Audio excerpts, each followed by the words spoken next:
Bonjour et bienvenue dans le Club Divin. J'ai la chance d'être très bien entouré aujourd'hui et en plus de ça je suis dans le Bordelais donc c'est formidable. Donc bienvenue avec nous. On a la chance d'être accueillis par Nathalie d'Espagne au sein du château La Rose-Figeac. Bonjour Nathalie. Bonjour Jérôme. Et puis Béatrice a réussi à s'échapper pour nous accompagner encore une fois. Donc, absolument. Merci d'être avec nous. Bonjour Béatrice. C'est un plaisir Jérôme. Tu peux juste nous expliquer Nathalie, la famille d'Espagne et Rapin en quelques mots pour commencer? Oui. La famille d'Espagne, donc du côté de mon père, propriétaire sur Saint-Émilion depuis des siècles, famille Rapin du côté de ma mère, donc grâce à qui je suis ici. Propriété donc que j'ai voulu reprendre seule en 2013 suite à une donation partage de nos parents. Alors j'ai dit qu'on était dans le Bordelais, je ne me suis pas trompé. Le Bordelais c'est bien. Je connais un peu Bordeaux quand même. Un petit peu. Il y a deux rives, hein, c'est ça? C'est ça, rive droite, rive gauche. Donc nous ici on est dans le Libournais avec les appellations en effet qu'on vient de mentionner les plus connues que sont Saint-Émilion et Pomerol. On fera un petit zoom plus tard, mais vous pourrez voir qu'on est vraiment ici à La Rose-Figeac, sur la frontière, quasiment, entre Saint-Émilion et Pomerol, avec un château que la plupart des gens connaissent bien, qui est Cheval Blanc, et qui est sur le plateau calcaire de Saint-Émilion, et puis la côte redescend, un peu sableux, tu disais. Absolument, sur des sols sablo-graveleux. Voilà, sablo-graveleux sur Pomerol. Des voisins plutôt charmants, donc des grands noms. On est dans une belle propriété, une belle zone viticole. Toi, qu'est-ce qui t'a amené, Nathalie, à reprendre ce château et la chance d'avoir ce nom, Rose-Figeac? Qu'est-ce que tu as voulu y apporter?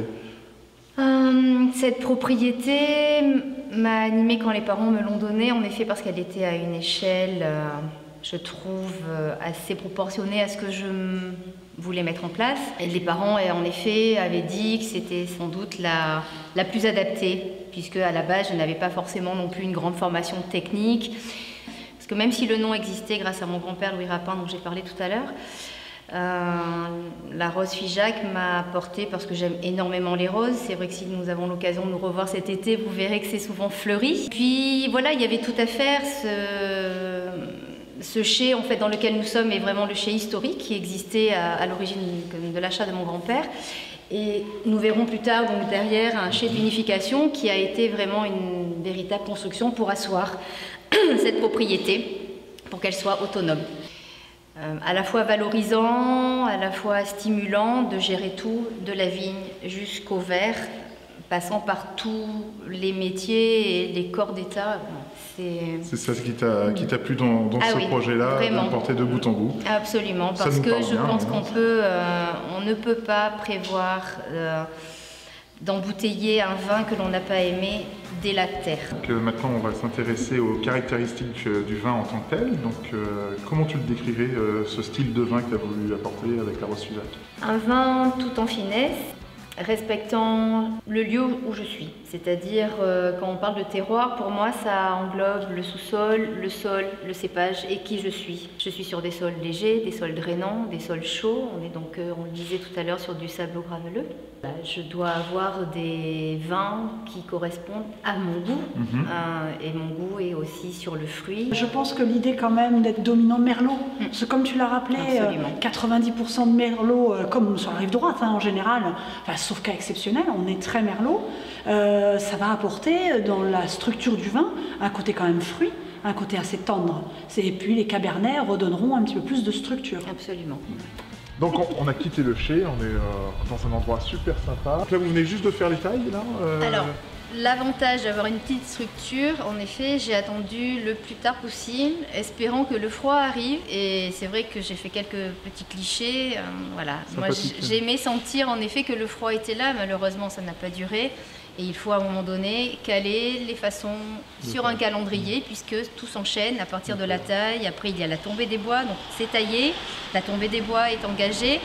Et après, il va y avoir le pliage, le calage pour maintenir la vigne. Agriculture bio, qu'est-ce que tu en penses? Je sais que ton frère Nicolas, bien. On avait pas mal échangé sur le sujet avec lui. Oui, tout à fait. Et donc, nous sommes engagés en 2006. Donc 3 ans de conversion pour être donc certifié. D'accord, bah écoute, c'est parfait. Le 2015, tu le vois comment? Je le vois très bien et c'est vrai que c'est assez magique ce que je te disais en aparté tout à l'heure. J'ai commencé en 2013 avec vraiment une production plus que réduite, et donc une perte de production. 2014, mieux.